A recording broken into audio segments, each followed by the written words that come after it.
So indium. It may sound a little esoteric, but it's actually a lot more common than you might think.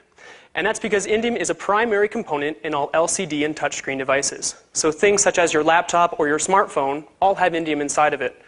And because as the years go on, we get more and more of these devices, we generally let our older ones go to be recycled.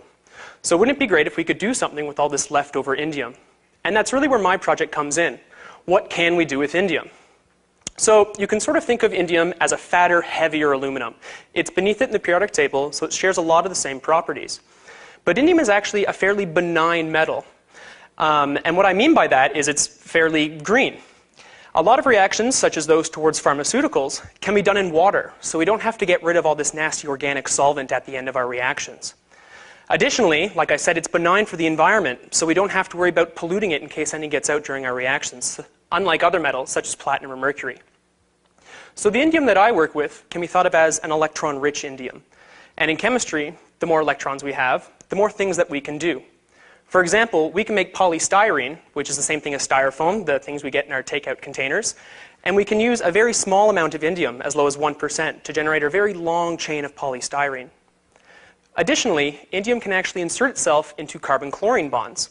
So the most common example of chlorinated solvents that you guys would know about are dry cleaning solvents, as well as chlorofluorocarbons, the things that come out of the old aerosol containers. And generally, these would be released into the environment and might cause great environmental impact, especially to the ozone.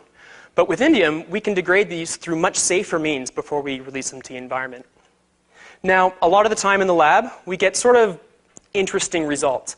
I've been able to make polymers that have indium in the backbone themselves, and below 0 degrees Celsius, we have our nice rigid polymer, and if we increase the temperature to above 0 degrees, it breaks apart into smaller units. And if we cool it back down, it goes right back into its polymer conformation. Now, because we get all these different interesting results in the lab, wouldn't it be great if we could actually see what's going on?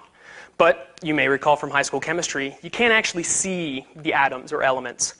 Well, that was kind of a lie. We like to do that a lot in chemistry, because there is a technique you can use to actually see what the atoms are.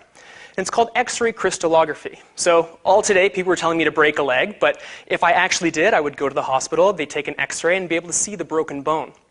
But with X-ray crystallography, we shine a very thin focus beam on our crystal and capture it with a type of film. And what that shows us through a very, very long process, usually an entire day, we can actually see what the atoms are and where they are, how far apart they are from other atoms, and different angles and energies and stuff like that. It's a very useful and indicative technique that I use all the time in the lab. So whether it's in your TV or in the lab, indium is in demand. Thank you.